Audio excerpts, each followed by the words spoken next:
and welcome to another episode of Corporate Culture, your podcast about cooperation, conflict, and culture at work. This is the first episode of 2024, and I'm very happy to start a new year together with Mark Young. Mark is the president of Rational Games. And Rational Games is a company which teaches negotiation using playful methods. So today we would like to talk about negotiation, and I will try to be as playful as possible. But first of all, Mark, welcome and thank you for joining today. Thank you very much. I appreciate your interest in our work. Great. Mark, where does your interest in negotiation come from? Well, it really comes maybe from an unlikely place, but I'm a trained philosopher. I studied philosophy. I have a doctorate in philosophy from Humboldt University, and I've always been fascinated by it, but it's never been so useful. And I think I'm very interested in the place where philosophy meets the real world, where it's applicable to something real. And negotiation is a place like that because it is deeply philosophical. It's all about, what is rationality? How do people behave? What motivates them? Why do they do what they do? But it's also very practical. I always say to our seminar participants, you negotiate 5 to 6 times a day, and you don't even know it because it's never a formal negotiation. It's just you having coffee with someone. And so it's one of the most relevant skills you can ever have, not just for professional success, but for life success. And so I like that. I like something that is intellectually stimulating and is relevant to the real world, this is one of them. And it sort of followed me all my life. I worked in industry for 15 years. I was at McKinsey. I was at Price Waterhouse. I did a lot of business negotiations. And then I, from there, sort of stumbled into negotiation pedagogy and found that I liked it. And then founded my company after doing the doctorate and spending a year at Harvard. I founded it in 2001 in Cambridge, Massachusetts. And the idea was to teach negotiation in a different way, to do it playfully, because I have a parallel interest in games and play and how powerful that is, to help people learn things.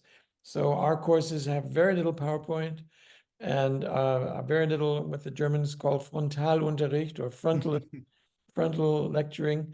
And it's really very experiential and very theatrical, and we have a lot of fun. Mm-hmm. I experienced it myself, and I can agree with that. It was very, very nice. A lot of our listeners, I think, ask themselves the question about purpose at work. It's a big topic, I think, in our work life today. What is the purpose of our work? And I would like to know why you do what you do. What is the purpose of your work? Why did you decide to do what you do, to build this company and to work in negotiation with playful methods?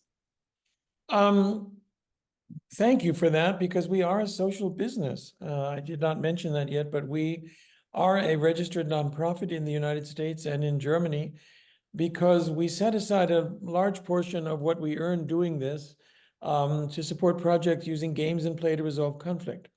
So it's kind of a Robin Hood idea. We're using games and play to teach senior people how to negotiate in big companies. And we are turning around and using that to support projects that do it in the nonprofit world, like soccer in Africa for kids from different tribes to come together and learn fair play. We work with music. We work with Musicians Without Borders on projects there. We do theater. We do ice hockey in Berlin for kids from the streets. So it's anything playful, and we define that pretty liberally, that brings people together. We work a lot with refugees in Germany, through dance, through capoeira, through different forms of sports. So that's our purpose. That's our why. To quote Simon Sinek, that is why we do what we do, is to be able to support these projects. And the what is seminars, because I love teaching. I love games. And I found out early on that this was a great way to do something academic without being an academic. We have some credentials in the academic world. I teach at ESMT in Berlin. I teach in the German Foreign Ministry, but we are free, and we are a nimble company. We have 9 associate trainers. They're all freelance. They all do other things. and we have a lot of fun together. Mhm. And that's a pretty good life. Sounds great. Mhm. When you offer your services to people, so you talked about negotiation trainings, why would an average person need negotiation skills? Do you have an easy answer to that? Yes, negotiation is really about getting what you want in an interconnected world. Mhm. It's bigger than the boardroom with the three chairs. It's you are constantly trying to get somewhere, and you have to convince other people to follow you, to do a deal with you. So everything is a negotiation. So anyone that wants life success has to negotiate along the way, and so it's really a relevant skill. And it's not only seminars. We do seminars, but we also do individual coaching. I Mhm. work a lot in politics, with politicians or people in private life, and we do accompaniment of real negotiations. We were advising on the German traffic light negotiations, the Ampel Mhm. Verhandlung. So we try to stay close to the real world. The seminars have been created years ago, and we try to keep them fresh. But what's really interesting is being in the real world and advising on something that's relevant and that's happening now that will Mhm. change people's lives. Mhm. Mhm. You said that it's about getting what you want. So is it basically an egoistic mindset that it's a tool to get what you need? Or maybe to put it differently, what would separate a good negotiator from a bad negotiator? What is the right mindset behind negotiation? Well, let me add that there is an ethical overlay here. I mean, what we teach is win-win negotiation. Mhm. It's connected to the so-called Harvard method. I spent a year at Harvard with the people who wrote Getting to Yes. We believe a lot in empathy, Mhm. real empathy, not instrumental empathy, but real empathy, caring about other people, trying to create value, trying to build relationships. So it's a humane form of negotiation where everybody is better than they were before. Very different from what you'll find maybe from Chris Voss with Never Split the Difference, and some other people that we compete with. So it isn't. I misspoke in saying get what you want. It's really find a result that is better for everyone. Mhm. Really what we're after, and it actually goes beyond negotiation at the table. It's a way of living Mhm. that you try to do it ethically without dirty tricks, and our participants often want to know the dirty tricks. We teach them later, but only in order to prepare them for defense against dirty tricks. We don't teach Mhm. dirty tricks because we believe very deeply that in ethical negotiation, that doing it fair and square, not because that's a religion, but it's because it's a more sustainable solution, Mhm. and you feel better doing it. It's a way to live. So Mhm. ethical, win-win, goes well beyond egoism, I think. Right. And still, I have the experience that it's sometimes quite difficult to strike a balance between being, let's say, egoistic or altruistic. And I think a lot of people see this as an either or question. So either I care about myself or I care completely about others. I don't care about myself, like Mother Teresa kind of mindset, you know. Mm. Do you have an advice on how to strike this balance? Because I think that win-win should be in between those two extremes, right? Yeah. Um, yeah, what can I say? I mean, yes, yes, it is. You are partisan. It's not mediation. You're Mhm. not trying to mediate disputes. You are on one side of the table, and you're paid by your organization to advance your interests at the table and your values, and we shouldn't forget that. So it's not peace building, Mhm. but it is. I don't know. My view of egoism versus altruism, I think it goes a little beyond that bifurcation. I think that we really are both. We learn from the Buddhists that, there is only one interconnected world. Mhm. And, it's the gulf between me and the others is not nearly as large as we think. And that really we're all trying to advance something that improves us all. And so I don't think it's mutually exclusive to Mhm. say, I want to do better. I want to bring home a good result. And I want to do something to change the world. We're managing that in our very small way. But I think that is, I don't think it's not mutually exclusive. Mm-hmm. And you said before that also empathy is or should not be a tool for your own interests, right? Can you maybe elaborate a bit on that? So Yeah, what is I true mean, empathy for you? you know, those just to put in a plug for my competitor, Chris Voss, talks a lot about tactical empathy. Mm-hmm. And in his advice on dealing with hostage negotiators, which is a very, very specific kind of negotiation, which doesn't really transfer to what most of us do in the real world. Mm-hmm. He talks about, you know, pretending that you care about them and changing your tone and using certain words and certain gestures to put them at their, you know, to lull them into letting the hostage go, which I'm sure works pretty well, and he does it very well. But that is what I call instrumental empathy. It's Mm-hmm. fake. And It's people acting feel that. basically. And people feel that. Yeah. I think if you pretend that you care and you don't, people are smarter than you think. And I think it doesn't take you anywhere. It has to be empathy for its own sake because you really do care. One Mm-hmm. of the qualities that good negotiators really have is curiosity. Mm-hmm. You really want to know what they're thinking. You really want to know why they're doing what they're doing without judgment. You're trying to really understand and then go from there to find a solution that will benefit them and you. So you're not manipulating, you're not trying to pretend something that isn't true.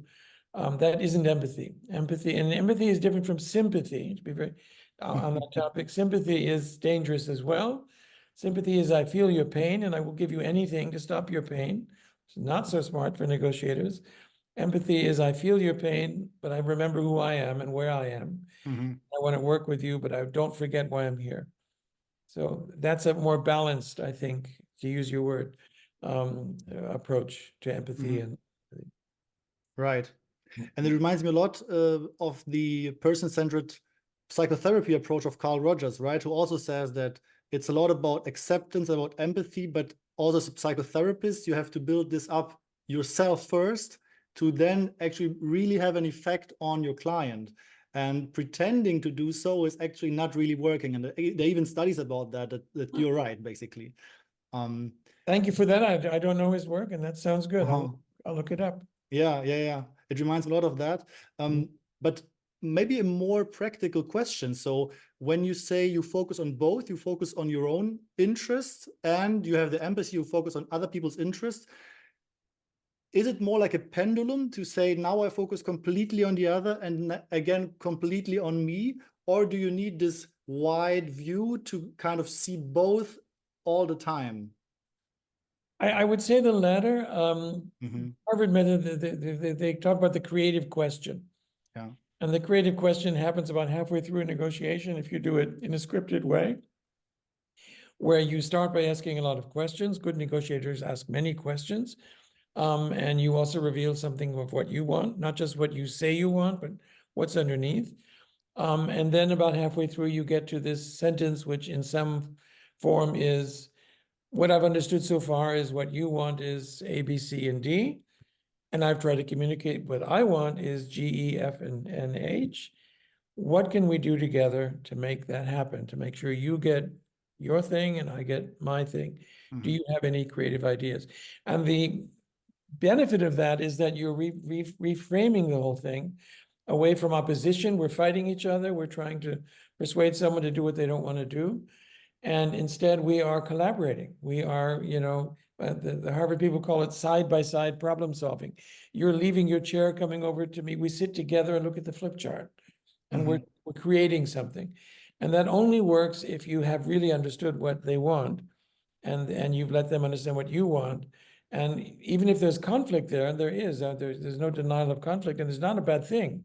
Conflict actually creates value. It makes things interesting. If everyone wants the same thing, it's boring. So don't be afraid of conflict, but name the conflict fairly, and then try to be creative and include the other person in the process. We talk a lot about strategic preparation in our seminars. We're very big on that because it's a source of power that's open to everyone. Even interns can do it, and they do it better than we can because they know how to use the internet. But in our preparation worksheet that we work with, there's nothing about the solution. We don't want anybody to plan solutions because if you do that, it turns into a sales pitch. You come in and you say, I've already figured it out. This is what we're going to do. Sign, please. That won't work. People, it's not my idea. I don't know.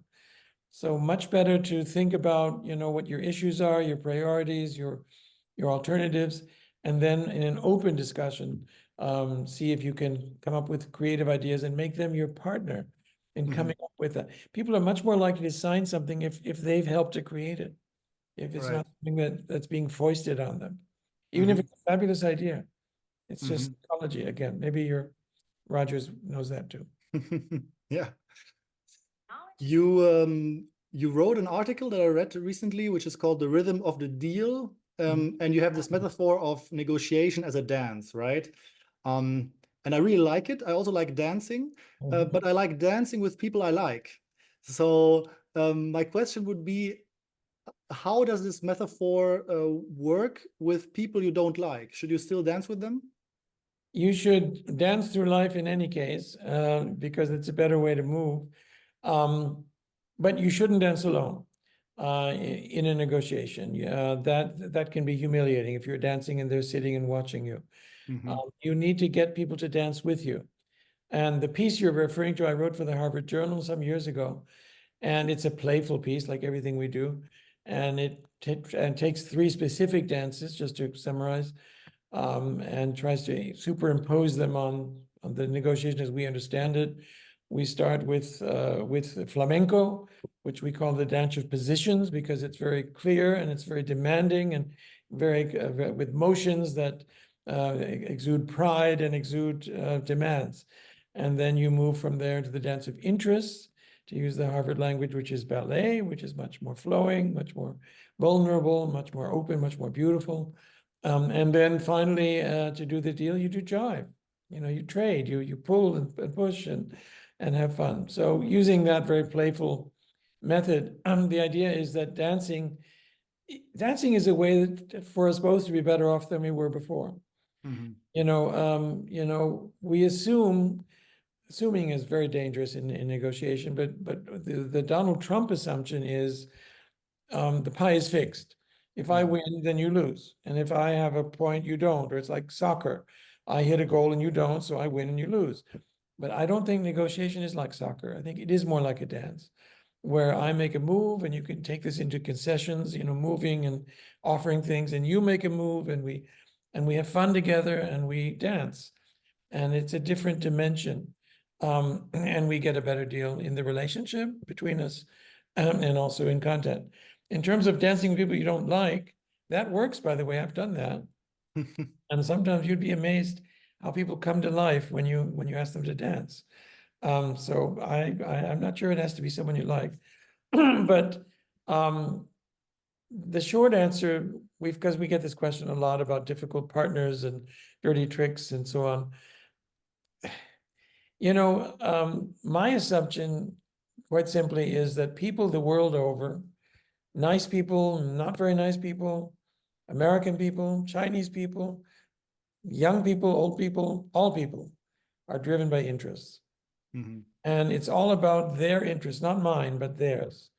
And if I can show them gently that they can meet their interests through the dance method more than the old way that they've done for 30 years, they'll follow. And if not, they won't. It's really that simple, I think. There's a lot of stuff about how to do it and what language to use and many techniques, but which again are not manipulative techniques, but getting people to open up and to trust and to see the benefit in dancing. I also saw your TED Talk, and I think the claim or even the title of the TED Talk is that the urge to play is greater than the urge to fight, right? That's, I think, also your slogan on your website. Yes. And it goes a bit in the same direction as the last question. So I understand that. I know that it's really fun. I've been to your seminars and it's playful. It's really fun, but it works very well because everybody likes to play there. And in real life, maybe some people don't like to play. Actually, if you look at today's world, I feel like a lot of people like fighting. And I was wondering what you think about that. So do people actually really prefer playing, they just don't know? Or how to bring people that like to fight into a more playful mode? There's a whole movement called the serious games movement, Mhm. which really uses psychology and empirical research. And they have found that this urge to play is universal and it's Mhm. primeval. It is way down there on Maslow's hierarchy. I mean, you have babies playing with their toes in the crib. You have senior citizens playing bingo. We love to play naturally, and it's a natural impulse. We also love to fight. That is true. That's the conflict is people do that because they want to get somewhere. But I think, and I can't prove this, but I think that the urge to play is deeper than the urge to fight, and that if you can tap into it somehow, and we have various methods in our teaching, but also in applied work. I mean, I've done some advising on negotiations. There's a magic there that if you unlock that, if you take even very severe people, I've taught very severe, very senior people who certainly are not open to this sort of thing. Mhm. But you'd be amazed if you give them a safe space and you do it properly, they bloom like flowers. Mhm. They drop the severity and engage in play, and then they are surprised to find that they get a better result than they did the old way. That's Mhm. what we're all about. That's what we're trying to show people. Doesn't Mhm. always work. It's not a miracle weapon, but it works. I've seen it work over and over, and so I'm very convinced of it. Right. I can imagine that. Um, but for me, still, it's the first step. So let's say an egoistic person who is not playful can be turned into an egoistic, playful person. But then let's say Or the nasty play. yeah, Nasty. yeah. Yeah. And the more important step, in my opinion, is to teach egoistic people to care about others. So a person who might be very playful, but who is very egocentric. And I think that especially in the business world, a lot of people are, even some of them don't realize that they are, but they are. Um, do you have a method, or also in your trainings, like a way to, yeah, to teach egoistic people empathy? We train in empathy. We do entire courses on empathy. Um, so yes, we do, and it is trainable as a skill. Mhm. Um, but mostly you have to show them the benefit of that there's a reason to do that, that it's not weakness, it's not lack of competitiveness, which I mean, I was at McKinsey for 4 years and a banker and investment banker, so I know that world. And even in that world, maybe I'm just naive. Okay, I don't know, but even in that world, I think underneath the alpha behavior is a desire to play, is a desire to connect with people. I think that's absolutely true, and it's often completely cemented over, and you can't find it. But if you are somewhat skilled at this, then you can invite people to explore that, and that makes all the difference. Mhm. As a last question, what would be your main advice for anyone who wants to negotiate better? Maybe someone who just heard the podcast, who thinks that he or she is actually not often in negotiation position, but they kind of catch interest. What would be a good advice to start with? Well, the internet is full of wonderful things, and not so wonderful things. Um, yeah, I mean, some kind of a basic seminar doesn't have to be with us, could be with any number of vendors. There are thousands. Um, is a good introduction. The Harvard book Getting to Yes is always a good start. It's the most famous book ever written about negotiation. Mhm. That sort of tracks our approach. There are other books out there that don't go necessarily into the manipulation direction, but are also into humanistic negotiation. I have a whole list that we provide our participants with, but some kind of reading to get started, and some kind of experiencing it, some coming up with a situation in your life, and it might be something quite trivial, but a situation where you try it and you realize, wow, this helps. This got through to me in a way I hadn't done before. And that, I think, whets the appetite to go further and maybe make it a life work like I've done. Mhm. And looking at skills, what skills would you say are the most important to be a good negotiator? We've talked about empathy, that's Mhm. important. Along with that goes questioning, and there's a whole raft of research around how to do questioning. So asking a lot of questions, really listening, deep listening to other people. But it's also about knowing what you want, being very clear on your own goals.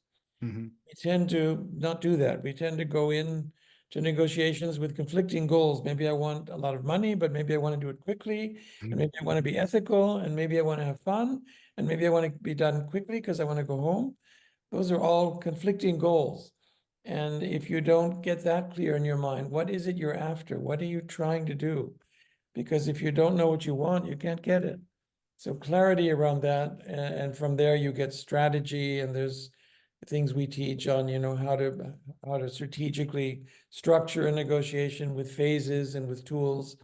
But you got to start by knowing what you want, having respect and empathy for the other one, being creative, coming up with new ideas about how to make that pie bigger. Those are fundamental skills. Mhm. Mark, thank you very much for joining today. It was very insightful. I hope it was insightful for our listeners as well. And I wish you all the best for your Thank work you. and for this year. And for you and your work, great idea you have.